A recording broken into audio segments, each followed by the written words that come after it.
A name written in frost is the most temporary writing in the world. Marian Holt had known that since she was a child, since the winter mornings in the rectory, when she would breathe on the cold glass and trace her name in the bloom of it with one finger, and watch it stand for a moment, bright and particular, and hers, and then watch the warmth of the room come and take it, letter by letter, until the glass was clear again, and it was as though she had never been there at all. She had thought it a sad thing then. She thought it a sadder thing now, at 23, travelling north through a snowstorm to marry a man she had never met, because a name in frost was, she had come to understand, very like a poor woman's life. You were permitted to make your small mark upon the world. You were not permitted to make it last.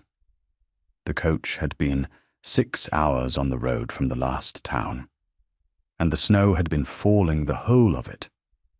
And when at last the lamps of the inn swam up yellow out of the white dark, Marian could have wept with the relief of it, except that she had taught herself a long time ago not to weep, weeping being, like singing and laughing, and most other forms of taking up room in the world, a thing not encouraged in a dependent niece.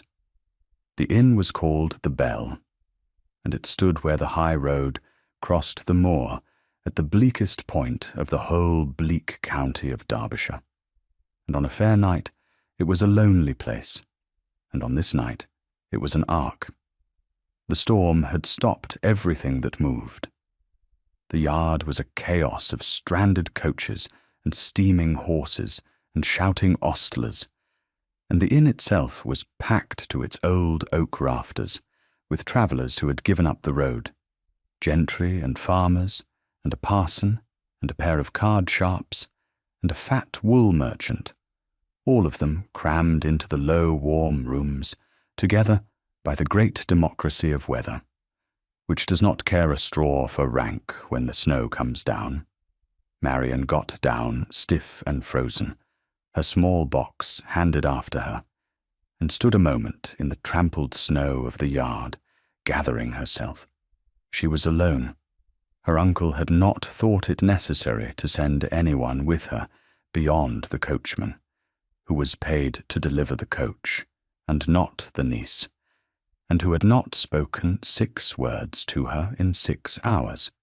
She was being delivered north the way a parcel is delivered, and she would be received at the other end the way a parcel is received, with a check of the direction and a grunt of acknowledgment by a Mr. Sefton of Harlow Cross, a prosperous widower of some 55 years, who wanted a wife to keep his house, and was not particular as to her affections, and to whom her uncle had promised her in settlement of some old tangle of obligation that Marian had never been told the whole of, and was not meant to question.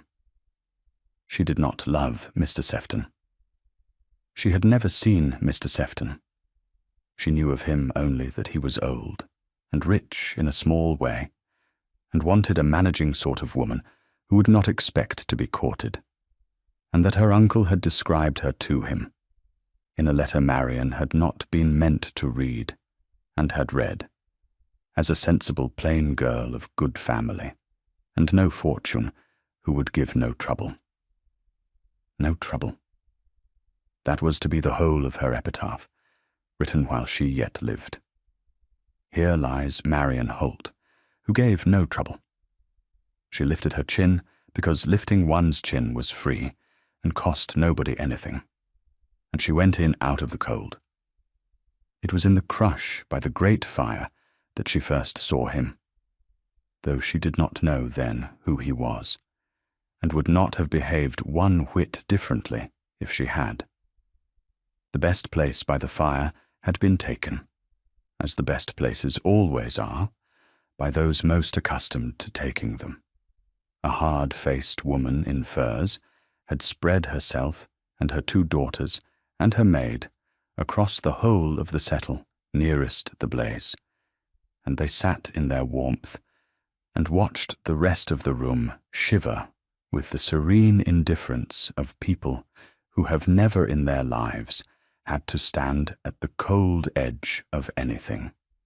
And at the other side of the hearth, a little apart, stood a gentleman. Marian noticed him because he was not looking at the fire, or at the furred woman, or at the steaming punch the landlord was carrying round. He was looking at the door, each time it opened, with a kind of weary patience, as a man looks who is waiting for something he does not expect to enjoy. He was tall and very well dressed in the plain, expensive way that does not announce itself, and his face was the sort of face that handsome is too small a word for, and cold is too large a one.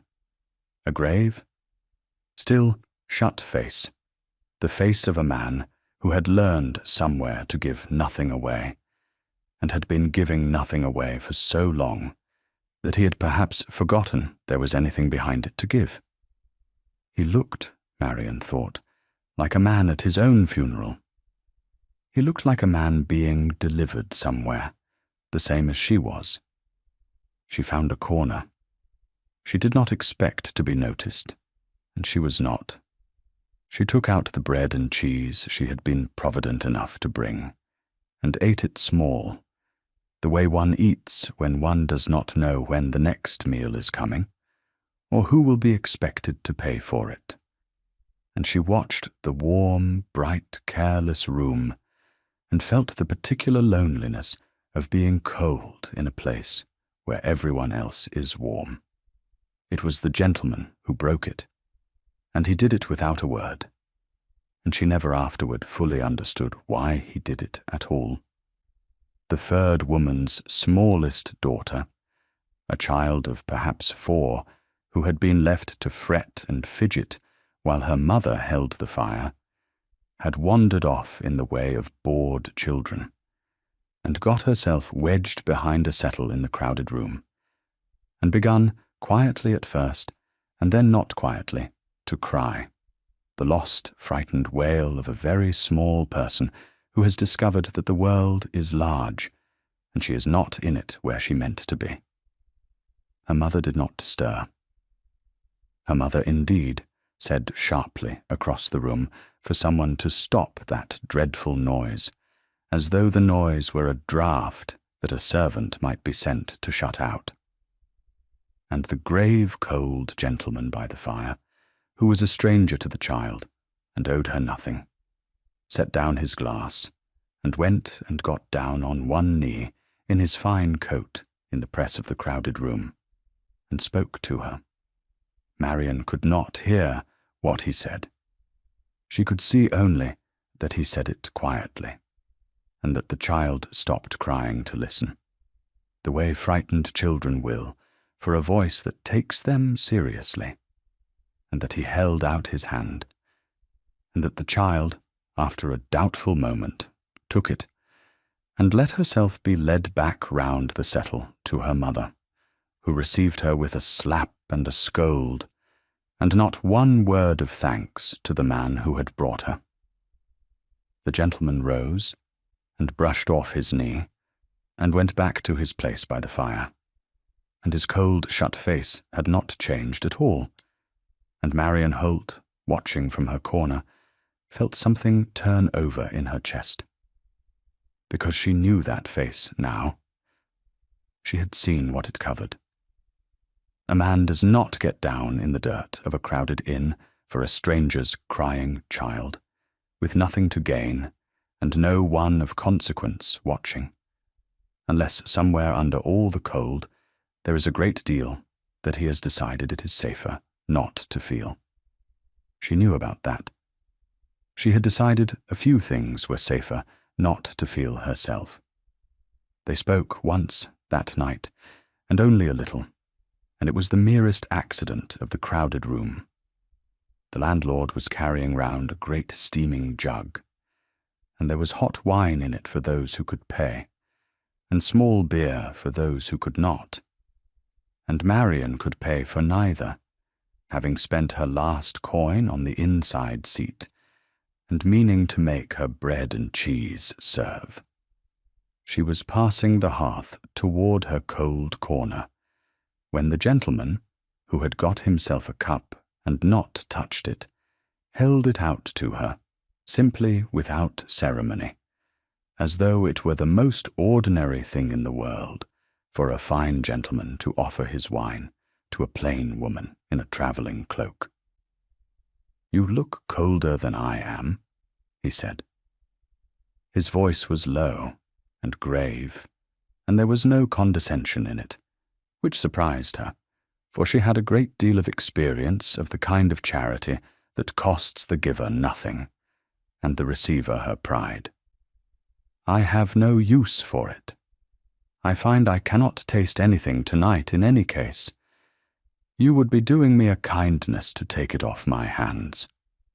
Marian looked at the cup and at the cold, shut face above it, and she understood that he had dressed his charity in the only coat she would accept it in, which was the coat of doing him a favour, and that he had done it on purpose, and gently, and that there was a great deal more going on behind that still face than the room supposed.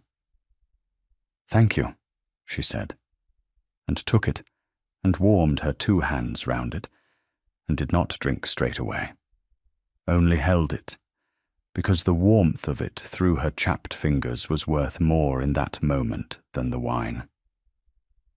"You are very kind. People are not, mostly. Not for nothing?" "No," he agreed. "They are not." And something moved behind his eyes, there and gone, the look of a man who had paid a long time to learn exactly how seldom anyone is kind for nothing. "Where are you bound in this weather on your own?" "North," she said. "To be married." She said it flatly, the way one names a place one does not wish to go. "And you?" "South," he said. "To the same." And they looked at one another a moment over the steaming cup, 2 strangers being carried in opposite directions toward 2 weddings neither of them had chosen, and neither of them said any more, because there was no more to say that would not have been too much. And then the furred woman called sharply for the landlord, and the moment closed, and Marian carried her borrowed warmth back to her cold corner, and the gentleman went back to watching the door. But she had felt it, the brief, unlooked-for warmth of being seen by another freezing soul. And she kept it, the way you keep a coal. And it was that, as much as the frost itself, that put it into her head, in the grey morning, to leave him something back. The storm blew itself out a little before midnight, and by the grey of the morning the road was passable, just, and the great work of unstranding the ark began. Coaches were dug out, and horses put to, and the yard filled again with shouting, and the travellers who had been crammed so close together for one night by the weather sorted themselves back out into their separate ranks and their separate roads, and forgot one another, as travellers do, the moment the snow let them. Marian's coach was among the first away, for her road ran on north toward Harlow Cross, and her waiting parcel husband, and the gentleman's grand carriage, she saw, was being turned the other way, south, back down the road she had come, toward whatever cold delivery awaited him. They were to part, then, having never spoken, 2 people being carried in opposite directions toward 2 lives neither of them had chosen. She would never see him again. She did not even know his name, and he most certainly did not know hers. And in a week she would be Mrs. Sefton of Harlow Cross, and the whole of her would be given over to keeping a stranger's house, and there would be nothing left anywhere in the world to say that Marian Holt had ever passed this way, had ever been young, had ever stood in an inn yard in the snow, and felt her heart turn over for a cold-faced man who got down on his knee for a crying child. His carriage stood waiting while they put the horses to, and its windows were furred thick with the night's frost, white and blind. She did not decide to do it. That was what she would tell herself afterward, and it was true. She was passing close by the carriage on her way to her own coach, her box in her hand, and the frost on the dark glass was so thick and so white, and so exactly like the frost on the rectory windows of her childhood. And there came up in her, all at once, out of some deep place she kept lidded, a need so sharp it was almost a pain to leave one mark on the world before the world closed over her, one small, bright, particular thing that said she had been here, that she had been real, that a woman named Marian had stood in this yard on this morning and been, for the length of a heartbeat, entirely herself. She set down her box. She lifted one gloved finger to the frosted glass of the Duke of Wintringham's carriage window, and she wrote, quickly, in a clear, running hand, the only word that was wholly and unarguably her own, the one thing her uncle had not been able to barter, and Mr. Sefton would not be able to take: Marian. Then she picked up her box, and she got into her coach, and the door was shut on her, and the wheels broke free of the snow with a lurch, and she was carried away north toward Harlow Cross without ever once looking back, because she did not dare, because she was afraid that if she looked back, she would not be able to bear going on. She did not see the carriage door open behind her. She did not see the tall, grave gentleman come out into the cold. She thought she had left her mark on a blind window for no one, and that it would melt, as such marks always melted, before the carriage had gone a mile. She was wrong about that. She was wrong about almost everything that morning, which was the morning her whole life turned over without her knowing it, the way the deep currents of a river turn far below the calm of the surface. The Duke of Wintringham had been inside the carriage when she wrote it.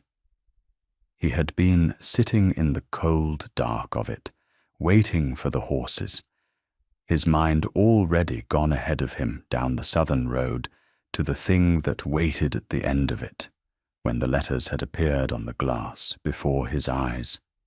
He had not understood them at first, for they came to him reversed, written from the outside, a private hand pressing through from a world he could not see into the small closed world where he sat. And then his eye had made the turn that the mind makes, and the reversed letters had resolved themselves, and he had read, hanging in the white frost a hand's breadth from his face, the single word: Marian. He had sat perfectly still and watched it. He did not know whose hand had written it. He could see, through the clear strokes where the frost had been wiped away, a narrow slice of the bright yard beyond, and figures moving in it.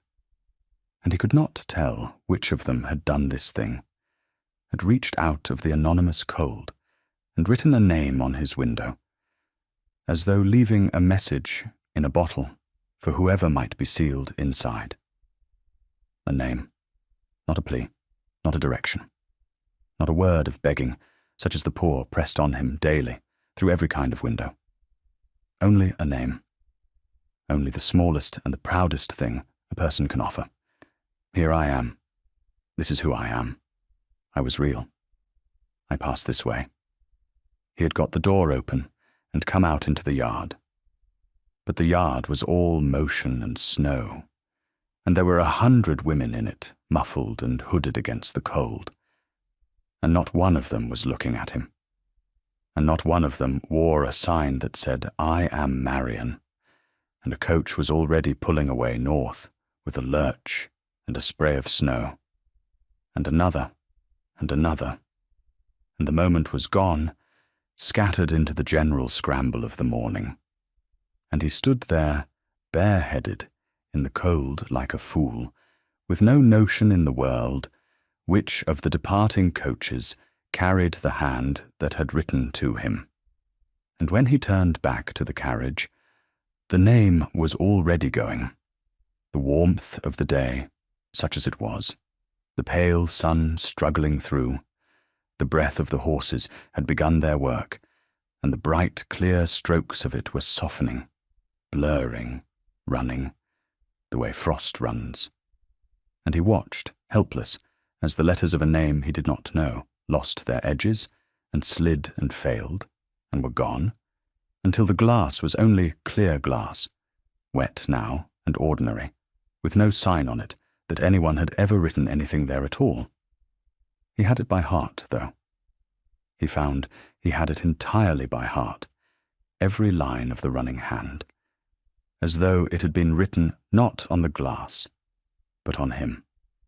Crabbe, his coachman, an old, hard, silent man who had driven the family 30 years, came to ask was his Grace ready, and found his master standing in the snow, staring at a blank, wet window, and asked it again. And the Duke said, "Crabbe, the coaches that have just gone north. Where do they go?" "North Road, your Grace. Up over the moor to Harlow Cross and Tissington, and the towns beyond." "Why, has your Grace lost something?" And the Duke of Wintringham, who had everything that the world counts, and had lost, somewhere in the long, cold machinery of his life, the one thing the world does not count, which is the capacity to want, looked at his old coachman and said slowly, as a man says a thing he is only that moment discovering to be true, "Yes, I rather think I have." He had been on his way to be married. That was the whole shape of his life that winter, the destination at the end of the southern road, and he had been travelling toward it for weeks, with the dull obedience of a man who has long since stopped expecting his life to be his own. He was 29, and he had been the Duke of Wintringham since he was 18. Since the cold morning, they came to tell him his father was dead, and with the dukedom he had inherited a great name, a great house, a great quantity of land, and a quantity of debt greater still. For the late Duke had been a man of expensive enthusiasms and indifferent sense, and had left the whole proud edifice of Wintringham resting on a foundation that was quietly rotting from beneath. His mother had saved it. He would never deny her that. The Dowager Duchess Honoria had taken the ruin her husband left, and she had managed and married and mortgaged and contrived for 11 years to keep the great name standing. And the price of the standing, the final stone in the wall she had built against the family's fall, was to be her son's marriage to Lady Sophia Marchwood, only daughter of the Earl of Brent, whose fortune was as large as the Wintringham debts, and whose father wanted a duke for his girl as badly as the dowager wanted an heiress for her boy. It was a good match. Everyone said so. It would set the seal on 11 years of his mother's iron work, and make Wintringham safe for another 100 years. And it had been arranged over his head with all the tender personal feeling of a treaty between two cold countries. And the Duke had assented to it, because assenting was what he did, because choosing things for himself was a habit he had lost so long ago that he no longer noticed its absence, the way a man with an old wound stops noticing the limp. He did not dislike Lady Sophia. He did not feel anything about Lady Sophia at all, which he had taken, until that frozen morning, to be perfectly satisfactory, since feeling things was not a quality the arrangement required of either of them. And then a woman he never saw had written her name on his window in the frost, and he had felt something. One clean, sharp, unmistakable thing, the first in years, the feeling of a window thrown open in a sealed room, the feeling of wanting, and it had ruined him for the southern road entirely. We'll take a very short break. If you don't want to miss new stories, please subscribe to the channel. He went south. He had to go south. He was expected. The whole great machine of the alliance was turning, and a duke does not simply fail to arrive at his own betrothal because of a word in melted frost. He went to Brentford, to the Earl's cold and splendid house, and he met Lady Sophia again across a dinner table, glittering with the plate of two great families. And he was correct, and she was correct, and their parents watched them be correct at one another, with the satisfaction of two anglers watching a net draw tight. But something had shifted in him, and Lady Sophia, who was a great deal cleverer than her placid face allowed the world to know, saw it. She found a way to speak to him alone on the second evening, in the long gallery, the families safely at their cards. She was a fair, calm, composed young woman of 22, and she had been raised to this marriage as he had. And he had never once wondered what she thought of it, which was, he would later be ashamed to remember, the precise measure of how far the cold had gone into him. "You are not yourself, Your Grace," she said, "since you came. My father thinks it is the gravity of the occasion.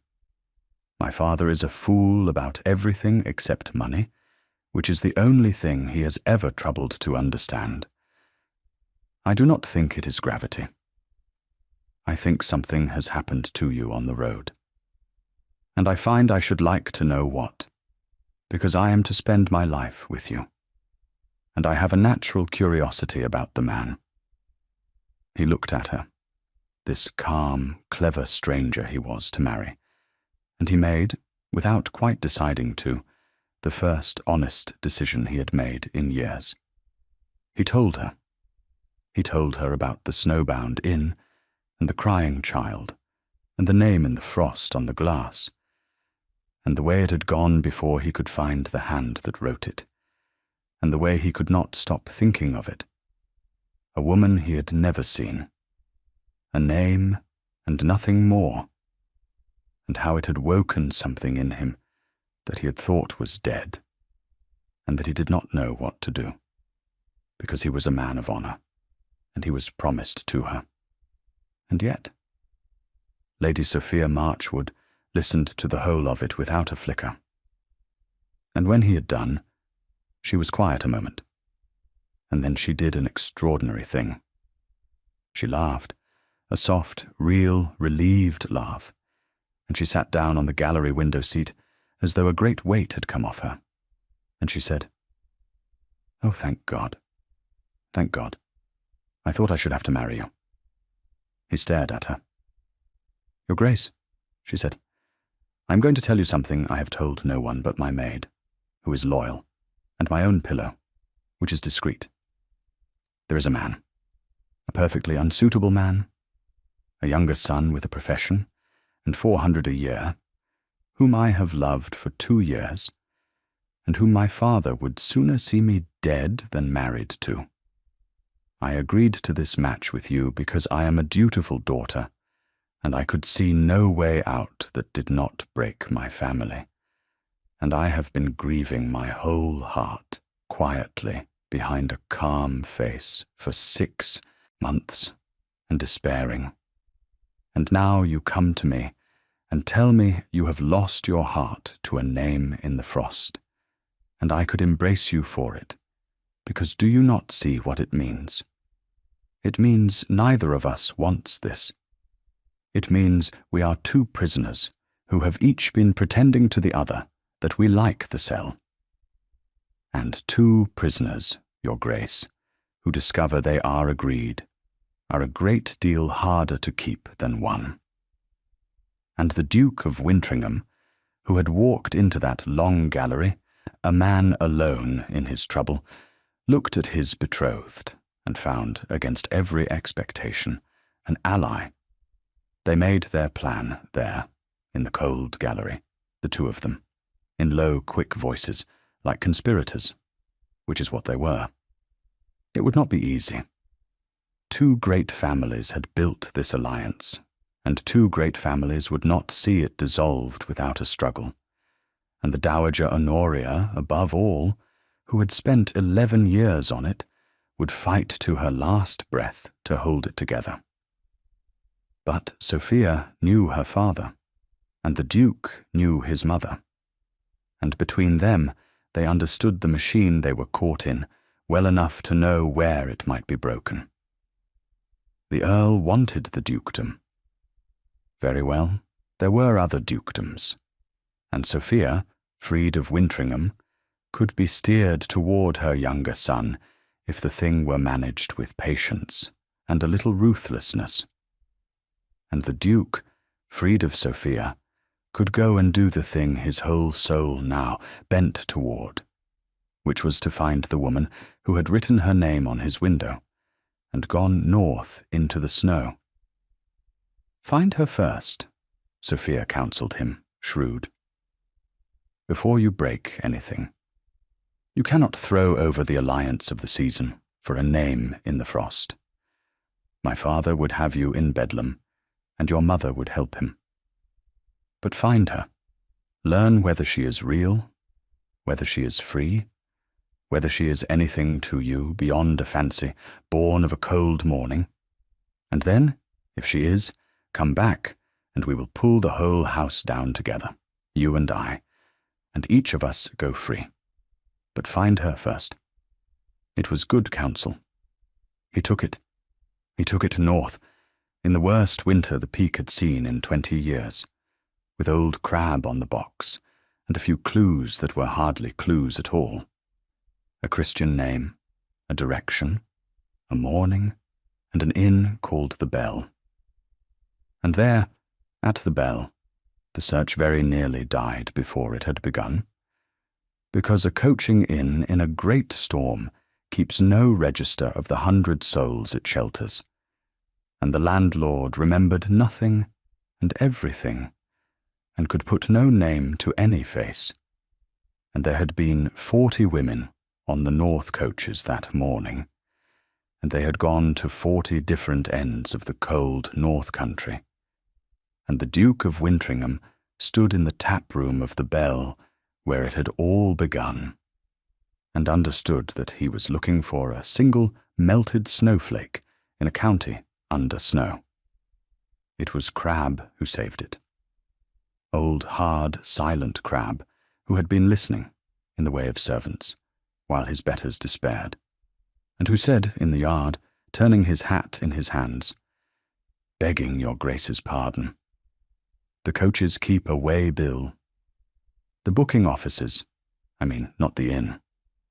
Every soul that takes a seat is wrote down at the office where they book it, with their name and their fare, and where they're set down.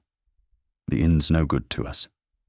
But the office that booked that north coach, now, that office has a book, and a name in a book don't melt. A name in a book does not melt. The Duke could have kissed his coachman's grizzled face. They traced the coach. It took 11 days, 11 days of frozen roads and dead ends, and the slow, patient, unglamorous work of following a paper thread through the booking offices of half of Derbyshire. 11 days in which the Duke of Wintringham, who had never in his life done a single thing for himself that a servant could do for him, sat in cold offices and read down columns of names in clerks' crabbed hands, looking. There were days he was sure it was hopeless. There was an evening, the 8th day, in a wretched posting town where the snow had come on again, and the office had no fire, and the clerk could not read his own master's hand, when the Duke of Wintringham sat alone in the back of the cold carriage, with the lamp guttering, and very nearly turned for home. It was madness, the small, sensible voice in him said, the voice that sounded a great deal like his mother. A name in melted frost. A glimpse he had not even truly had of a woman he could not have described if his life hung on it. He was a duke chasing a snowflake across a frozen county, throwing over the work of 11 years and the safety of 1,000 souls for a fancy, for a word on a window, and any reasonable man would go home and marry the heiress and forget he had ever felt anything at all. And then he had thought, sitting there in the dark with his hand pressed to the cold glass where another such name had once stood, that being reasonable was the very thing that had killed him by inches for 11 years. That he had been reasonable since he was 18, and it had made of him a cold shut man who could not taste his wine, and that the first unreasonable thing he had ever wanted in his adult life was the one thing his whole nature now told him not to abandon. So he did not turn for home. He told Crabbe to find a fresh team and go on through the snow, and Crabbe, who had buried his own wife 40 years gone and had his own opinions about men who let things slip away from them, said only, "Aye, your grace," and went on. And at last, on the 11th day, in a poky office in a market town, under the bookings for that very morning, on the north coach to Harlow Cross and the towns beyond, he found it, halfway down the page, in a clerk's indifferent copperplate, a name and a fare and a destination. Miss M. Holt, to Harlow Cross. One inside, M. Holt. Marion. He knew it the way he had known the frost. And a destination, at last. Harlow Cross. He learned the rest in pieces, in the way one learns such things, from a talkative postmistress and a gossiping ostler, and the general loose change of country knowledge that lies about for any man patient enough to gather it. He learned that Miss Holt had come north to be married. He learned to whom? To a Mr. Sefton of Harlow Cross, a warm man, a careful man, a widower well past 50, who had buried 2 wives already and wanted a third to manage his house, and was not, folk said with a certain dryness, expected to break his heart over the choosing. He learned that the match had been made by the young lady's uncle and guardian, a Mr. Josiah Holt, a hard, cold man of business down south, who had got the girl off his hands and discharged some old debt or favour to Sefton in the one stroke, the way a man clears 2 columns of a ledger with a single entry. He learned that the girl had come alone in the snow with 1 box, and that she was reckoned a quiet, plain, genteel sort, who gave herself no airs, and that the wedding was set, and that the wedding was soon. How soon? He asked the postmistress, with his heart going hard. 3 days, she said. 3 days, at the little church at Harlow Cross. A small wedding. They generally were, she added, with the same dryness, for a third wife to an old man. Nothing to make a fuss of. 3 days. The Duke of Wintringham went out into the frozen yard and stood looking north, toward Harlow Cross, where a woman who had written her name on his window was about to be given quiet and plain and giving no airs, to an old man who would not break his heart over her. And he felt rise up in him, hot and total and entirely new. A refusal, a great roaring no, the first thing his whole nature had insisted upon in 11 years. He would not have it. He did not yet know what he would have instead, did not know whether she would want him, did not know what right he had to come riding out of the snow into a stranger's life and overturn it. He knew only that he could not, would not, stand by and let that particular flame, the one bright particular Marian who had reached out of the cold and written herself on his blind window, be snuffed quietly out in a market town church to clear a line in 2 men's ledgers. But before he could ride to Harlow Cross, he had a debt of his own to discharge, and it was waiting for him at Wintringham, and her name was Honoria. His mother had followed him north. He should have known she would.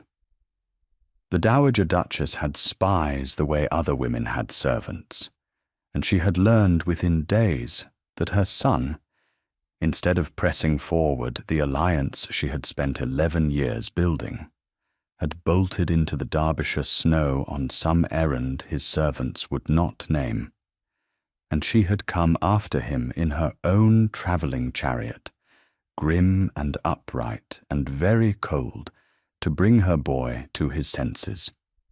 She was waiting for him in the great hall at Wintringham, when he came in, frozen from the road, a small, straight, terrible old woman by the cold hearth, and she did not waste words. "You will tell me," she said, "that there is a sensible explanation. You will tell me that you have not endangered the work of 11 years, the safety of this entire house, the bread of every soul on this land, for some madness you contracted on a public road. You will tell me I have heard wrong." "You have not heard wrong," he said. He was very tired and very cold, and oddly calm, the calm of a man who has at last stopped pretending. "Mother, sit down. I am going to tell you the truth, all of it, and it is going to distress you, and I am sorry for that. But I have done with managing you and being managed by you, and we are going to speak to one another, for once, as 2 people, and not as 2 officers of the same cold firm." And he told her. He told her about the frost on the window. He told her about the 11 days of booking offices. He told her about Marian Holt and Harlow Cross and the old man and the 3 days. And he told her, last, the thing that was hardest of all to say to the iron woman who had saved the house by never once permitting herself a feeling. "I have been your good son, mother. I have been obedient for 11 years. I have let you mortgage me to the alliance as you mortgaged the land, because you needed to, because the house was falling, and you were holding it up with your 2 hands, and I would not add to your burden by being difficult. But I cannot do this last thing. I cannot marry the safety of the house and bury the only living feeling I have had since my father died. I will not, and I am asking you, who saved us all, to find some other way to be safe, because this way costs more than I am able to pay." The Dowager Honoria sat very still through all of it, and her face did not change. Her face never changed, and when he had finished, there was a long, cold silence in the great hall. And then she said, in a voice that was not quite steady, which he had never in his life heard, "Do you know to whom I was married?" He did not understand the question. "To my father." "To your father?" She looked into the dead grate. "I was 19. I had loved a man, a perfectly ineligible man. The way you say this Marian person has woken something in you. And my father called me into his study and explained to me, very reasonably, that my feelings were a luxury the family could not afford, and that I was to marry the Marquis of Wintringham, as he then was, who was 40, and whom I did not know, because the family needed his name and his fortune, and that a sensible woman put away childish things. And I was a sensible woman. I put them away. I married your father, who was not unkind, and not kind, and not anything very much. And I did my duty for 30 years, and I held this house together with my 2 hands when he died and left it falling.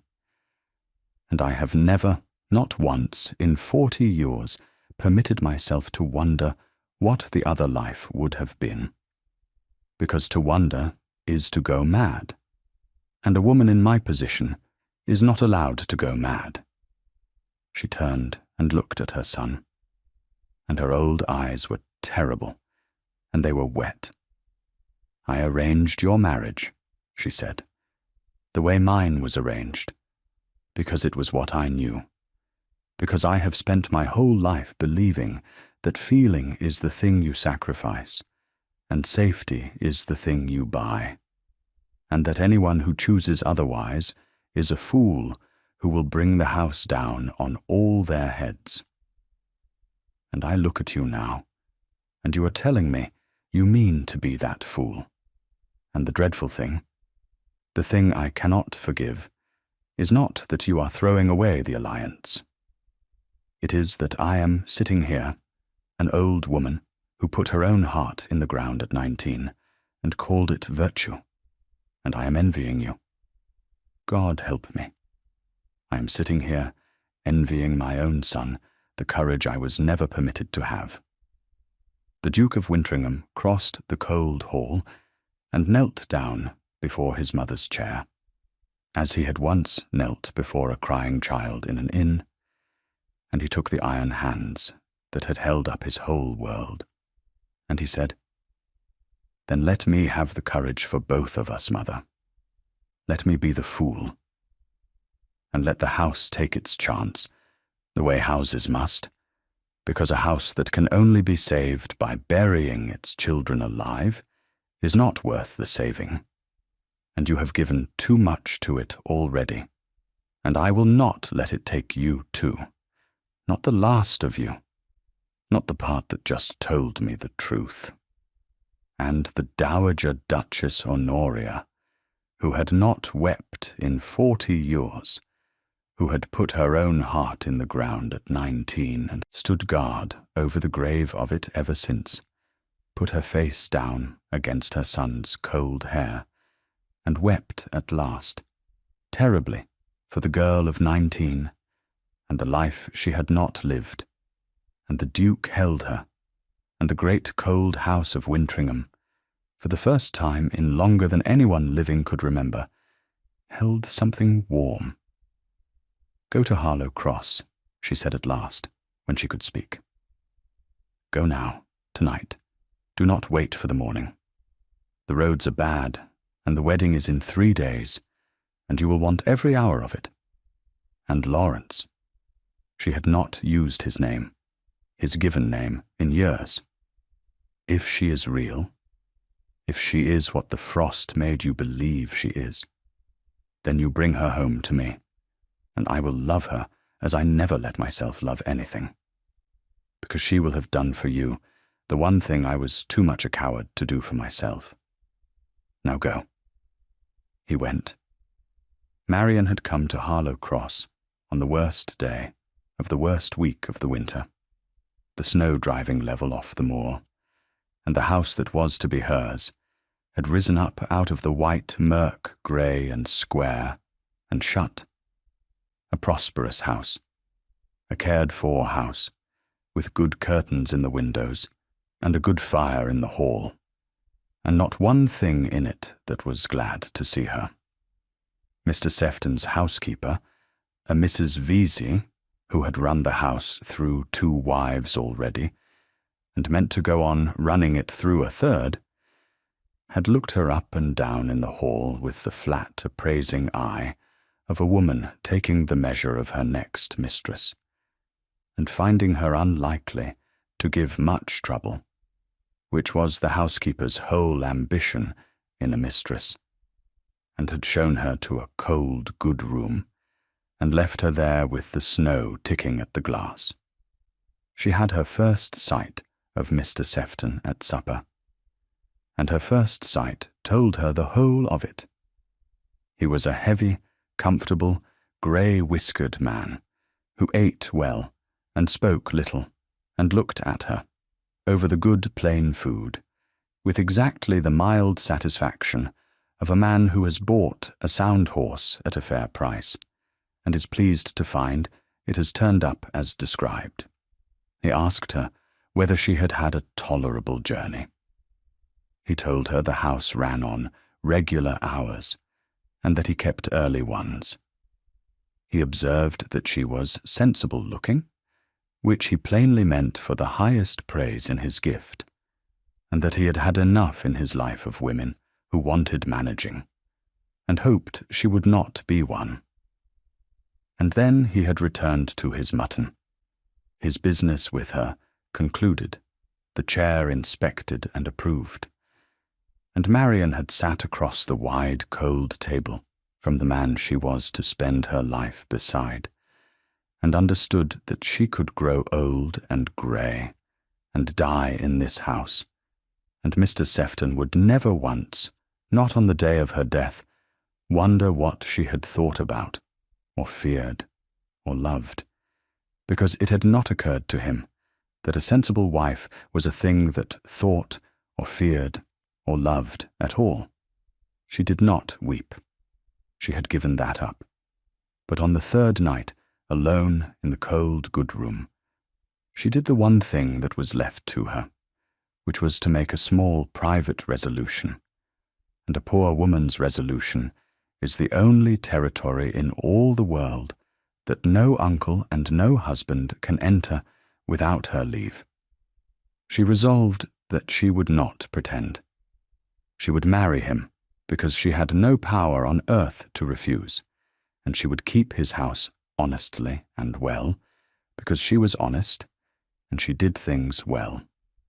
But she would not perform a gladness she did not feel, would not simper, would not flatter, would not make herself smaller than she was to soothe a man who had not troubled to ask her name twice.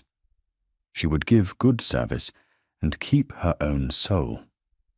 And if that was insolence in a third wife bought to clear a debt, then she would be insolent, quietly, every day, in the one room of herself that was still her own. It was not much. It was a name written in frost. But she had learned that a name written in frost was not nothing, whatever the world said. And she held to her small, cold resolution the way she had held to the borrowed cup of wine, for the warmth that was in it. She had taken out her father's worn Bible, the one thing the bailiffs had not got, and the uncle had not wanted, and she had read in it a little, not for the comfort of religion exactly, of which she had less than she let the world suppose, but for the comfort of her father's hand in the margins, his small, wise jokes penciled beside the grave verses, the only conversation left to her with the one person who had ever looked at her as though she mattered. And she had thought of the gentleman at the inn, who had looked at her a little that way too, for the space of one borrowed cup, and was gone now south to his own cold delivery. And she had been glad, fiercely and privately glad, that she had written her name on his window, because it meant that somewhere in the world, for as long as the frost lasted, there had been one bright mark that said Marian Holt was real, before the warmth of an indifferent life came and wiped her clean away. Marian Holt was to be married on the Thursday, and on the Wednesday evening she sat alone in the cold best parlour of Mr. Sefton's house at Harlow Cross, and looked at the wedding clothes laid out across the chair, and tried, as she had been trying for a week, to be sensible. She had met Mr. Sefton now. He was not a cruel man.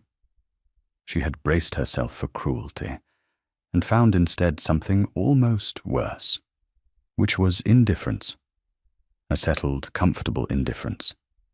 A man who looked at her the way he looked at a new chair he had ordered, checking that it was sound and would serve and was not too dear, and finding her satisfactory and thinking no more about it. He had told her, kindly enough, that he hoped she would be comfortable, that he kept a good table, that he asked only a quiet house and a sensible management of it, and would not trouble her with demands a woman of her age and sense would find disagreeable. He had meant it for reassurance. It had landed on her like a stone, because it was the final closing of the door, the plain statement that she was to spend the whole long remainder of her life being satisfactory to a man who would never once look at her the way the cold gentleman at the inn had looked at a crying child, as though she were a person whose trouble was worth getting down in the dirt for. She thought of the inn often. She had not meant to, but she did. She thought of the grave shut face, and the kneeling, and the name she had written in the frost, her one foolish rebellion, her one mark on the blind window of the world, and she was glad she had done it, even though no one had seen, even though it had melted, even though it had changed nothing, and could change nothing, because it had been hers, the one wholly free thing she had done in a life of being delivered from one man's keeping to another's. She had been Marian for one heartbeat in an inn-yard in the snow. It would have to be enough. It was a great deal more than most poor women got. She was thinking exactly that, with the wedding clothes laid out, and the candle low and the cold pressing at the dark window, when there was a commotion in the yard below, the sound of a horse hard ridden, and a hammering at Mr. Sefton's door at an hour when no honest visitor calls, and voices raised, and Mr. Sefton's outraged tones, and then, cutting through all of it, a voice she did not know, and somehow did know, a low, grave voice asking, demanding, for Miss Marian Holt, and not to be put off, and not to be denied. She was at the top of the stairs before she knew she had risen. She looked down into the cold hall, where Mr. Sefton stood in his nightcap blustering, and a servant held a candle high, and where, just inside the door, snow still on his shoulders, and his face grey with cold and hard riding, stood the gentleman from the inn, the Duke of Wintringham, though she did not know him by that name. Not yet. The man who had knelt for a crying child. The man whose window she had written her name on, thinking it would melt and mean nothing. He looked up and saw her on the stairs, and the whole of his cold, shut face came open, all at once, like a window thrown wide. And Marian Holt understood, with a shock that went through her like cold water and like warmth at once, that it had not melted after all. That somehow, impossibly, the one free mark she had made on the world had not vanished. That he had read it, and kept it, and come. "You wrote your name on my window," he said. He said it across the hall, across the staring servant and the spluttering bridegroom, as though there were no one else in the world to hear it. In the frost, at the bell, and it melted before I could find you. And I have looked for you for a fortnight, through every booking office in this county, because I could not stop, because in 29 years it is the only thing anyone has ever written to me that asked for nothing and gave me everything. Only your name, only Marian, only here I am, and I have come to tell you that I read it, and that I did not let it melt, and that I have it still, and I always will. Sir, sputtered Mr. Sefton. Sir, this is an outrage. This woman is to be married to me on the morrow. You cannot. This woman, said the Duke, never taking his eyes from the stairs, is to be married to no one she does not choose. Those days are done. I have buried them tonight at Wintringham, with my own mother's blessing, and they will not rise again. And then to Marian, lo, all the grandeur gone out of him, only a tired man at the foot of a cold stair. I do not come to take you. I want that understood above all things. You have been handed from your uncle to this gentleman, like a parcel, and I will not be one more man who comes to carry you off and call it love. I come to offer you a thing you have not been given in a long time, I think, perhaps not ever. A choice. You owe nothing to me. You owe nothing to him. Your uncle's debts are not yours to pay with your life. Tomorrow's wedding will not happen. I have seen to that, whatever you decide about me. You are free, Marian. As of this moment, you are entirely free, and there is a carriage at the door, and you may go in it wherever in the world you wish to go, and I will see you safe there, and trouble you no further. Or, said Marian, from the top of the stairs, and her voice shook, the first time it had shaken in a year.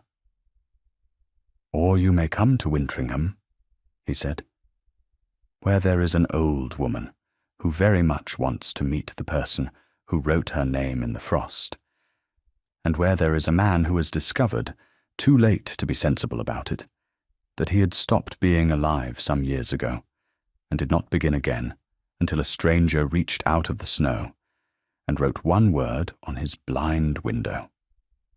I am that man. My name is Lawrence. I am, for my sins and my father's, the Duke of Wintringham, which I tell you not to dazzle you, for I think you are the last woman in England to be dazzled, but only because you should know the whole of what you are choosing or refusing.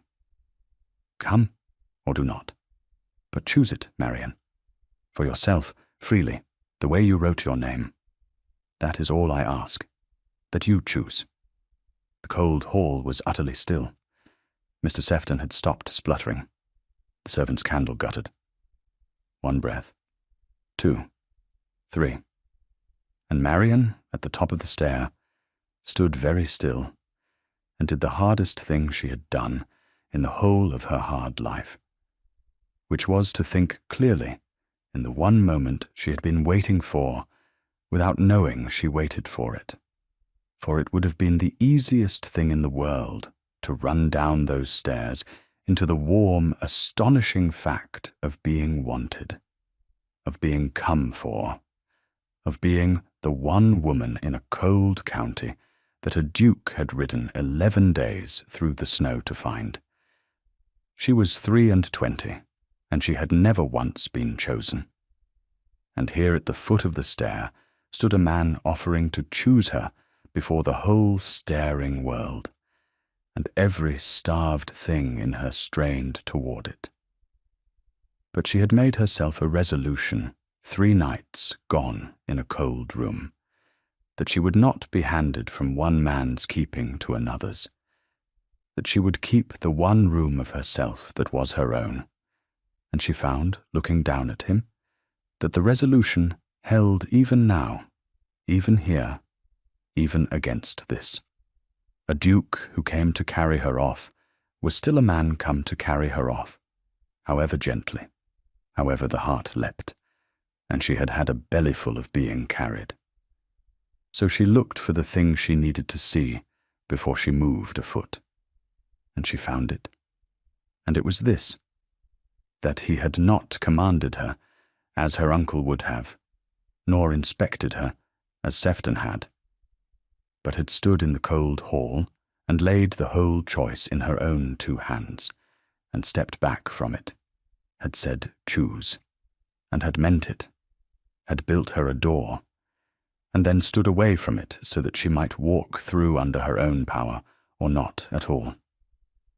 He had given her, a man who had every right and power to simply take, the one thing no one had given her since her father died. He had given her her own will back, and asked nothing for it, and waited.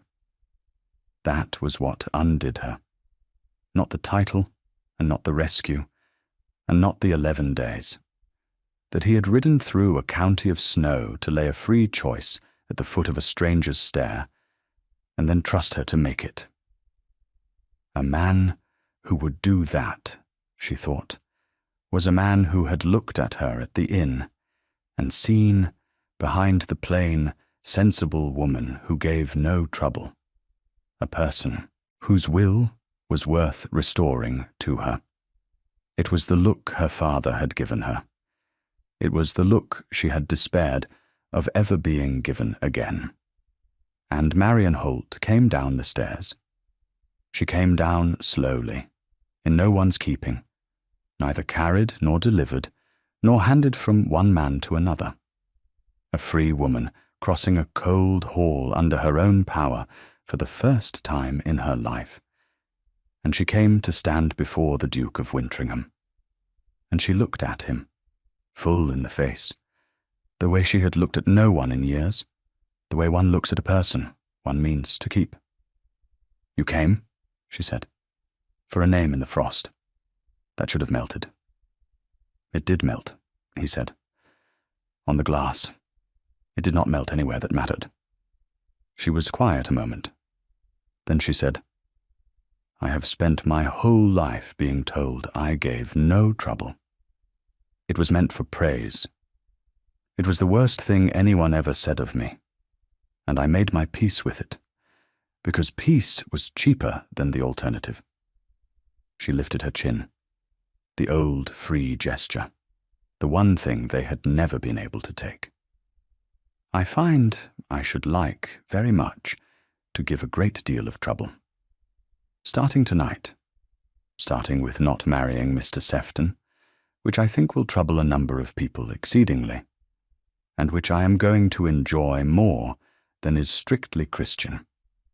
And the almost shut, almost cold, almost buried thing in the Duke of Wintringham's face came the rest of the way open, into the first whole smile Marian had seen on it, which transformed it utterly, the way the thaw transforms the moor. And Mr. Sefton went off to bed in a fury, and was not greatly grieved by Thursday, having merely to find another satisfactory chair.